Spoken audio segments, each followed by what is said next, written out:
Há 29 anos, o mundo do esporte foi abalado por uma das maiores surpresas já testemunhadas. Mike Tyson, na época um nocauteador implacável, invicto e o mais jovem campeão dos pesos pesados da história, enfrentou James Buster Douglas, um norte-americano desconhecido com um histórico de lutas irregular e que havia passado por uma série de desafios antes de ser colocado contra o melhor pugilista de sua época. Tudo isso ocorreu diante de 40 mil espectadores no Japão, onde Buster emergiu como vencedor, conquistando o nocaute do 10º assalto. Entretanto, imagine só se o oponente de Tyson fosse Adilson Rodrigues, o nosso Maguila. Essa possibilidade chegou a ser cogitada na época. Maguila é o número 1, mais provável adversário de um sobrenatural chamado Mike Tyson. O Maguila está pronto para enfrentar o Tyson. Vamos encarar o Tyson, Dante. E por que Maguila não pode ganhar do Tyson? Maguila pode não ter alcançado o objetivo de enfrentar Tyson, mas no final da década de 90, durante seu auge em termos de resultado, classificação e investimento, ele esteve extremamente próximo de concretizar esse confronto. E não é um exagero afirmar isso. A mão pesada sempre foi característica forte do campeão, que colecionou em seu cartel de 85 lutas, 77 vitórias, sendo 61 por nocaute. Era o Maguila ocupando a segunda posição no ranking do Conselho Mundial de Boxe, quando Frank Bruno, o primeiro do ranking, enfrentou Tyson. A expectativa era de que, caso Tyson vencesse, Maguila assumiria a liderança do ranking. O desempenho impressionante no ranking e a sequência de vitórias do brasileiro o colocaram como um dos lutadores considerados para desafiar o então campeão, uma possibilidade amplamente discutida por revista de boxe. O brasileiro era representado pela Luke, uma empresa liderada por Kiko Leal e Luciano do Vale, este último responsável pelas transmissões de boxe na TV Band, que eram muito populares, especialmente com Maguila como a principal estrela. A equipe concentrou todos os esforços nas negociações com Don King, empresário de Tyson, após o norte-americano vencer Frank Bruno. Don King já havia organizado eventos em estádios de futebol no passado. Em 1993, promoveu a luta entre Júlio César Chávez e Greg Haugen, no Estádio Azteca, no México, atraindo uma multidão de 132 mil pessoas. Tendo em vista esse histórico, King expressou interesse em realizar um evento no Maracanã, com a expectativa de atrair uma audiência de 200 mil pessoas. No entanto, uma decisão hoje considerada equivocada por Luciano do Vale e uma decisão questionável do Conselho Mundial de Boxe sepultaram essas chances. Em 11 de março de 89, ocorreu um confronto memorável entre Evander Holyfield e Michael Douglas. Holyfield, que estava ascendendo da categoria dos cruzadores, exibiu notável energia e preparo físico. Em uma luta extraordinária, derrotou Douglas no 10º round. Nesse contexto, o Conselho Mundial de Boxe decidiu promover Holyfield para a primeira posição do ranking, enquanto Maguila permaneceu em segundo. Uma mudança causou controvérsia, levando Newton Campos a renunciar ao seu cargo e expressar sua insatisfação por meio de uma carta. Nós estávamos desconfiados que o Maguila não seria colocado em primeiro no ranking mundial, apesar de termos anunciado que era uma lógica.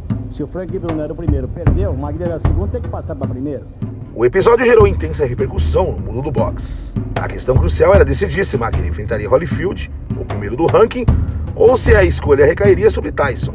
Don King complicou mais a situação e pediu uma bolsa de 10 milhões de dólares. O principal erro ocorreu quando Luciano do Vale e Kiko optaram por fazer com que Maguila enfrentasse o atual número 1 do ranking, Evander Holyfield. Essa decisão foi tomada após Luciano perder a paciência com Don King e todos esses dilemas. O seu Don King, com todos os seus 25 anos de boxe, com tudo aquilo que nós conhecemos, quando a gente fala assim, a máfia do boxe, é a máfia do boxe mesmo. Tanto é verdade que as pressões existem. Essa escolha foi tão questionada que Miguel de Oliveira, técnico de Maguila, até aquele momento, decidiu se afastar. Eu nunca fui a favor dessa luta, porque não havia necessidade nenhuma, era hip-hop de televisão. Mas era preferível lutar diretamente com Tyson do que fazer essa luta. Se perdesse, perdia para o campeão, mas se ganhasse seria campeão do mundo. Pô, é o cara, o Tyson. Sem Miguel, Maguila foi treinado por Ângelo Dandi, que fez fama ao lado de Muhammad Ali. Em 15 de julho de 1989, Adilson Maguila Rodrigues subiu no ringue de Lake Tahoe, Nevada, para enfrentar o norte-americano Evander Holyfield, primeiro no CMB e AMB. O lutador americano recebeu 1,250 milhão de dólares, enquanto o brasileiro ficou apenas com 300 mil dólares. A plateia de 7,6 mil pessoas, entre ela a apresentadora Hebe Camargo, ficou surpreendida quando Maguila desfilou poderosos jabs e boas direitas, que explodiram em Holyfield. O desempenho do brasileiro fez com que 2 dos 3 jurados o apontassem como vencedor do primeiro round. No primeiro assalto, Maguila acertou um jab em Holyfield, mas no segundo, o Dandi mandou ele pra cima e a luta acabou. Foi um nocaute brutal, desnecessário, Uma loucura, segundo Antônio Bernardo, que estava próximo ao corner do brasileiro e ouviu perfeitamente as instruções do norte-americano para o brasileiro. Abre aspas, ele gritou para o Maguila, vai com tudo. E eu gritava, pelo amor de Deus, não faz isso. Talvez no quarto ou quinto assalto, ele devesse ir para cima, mas não naquele momento, fecha as aspas. E ele foi trocar com Holyfield e caiu. Foi um nocaute terrível. Eu o acompanhei até o hospital, fiquei até as 3 horas da manhã. Quando ele acordou, na macaca perguntou, onde é que eu tô?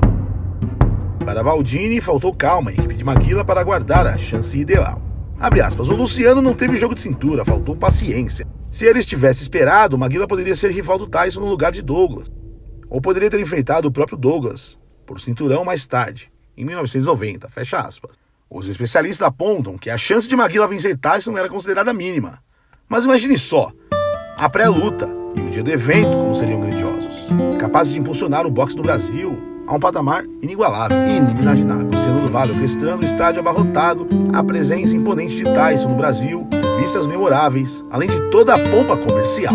A Bandeirantes, com seu poder extraordinário em organizar espetáculos, estaria à frente de algo verdadeiramente sem precedentes. Acredito que se tornaria um evento ainda mais extraordinário do que uma Copa do Mundo. Então o resultado acabaria sendo menos importante.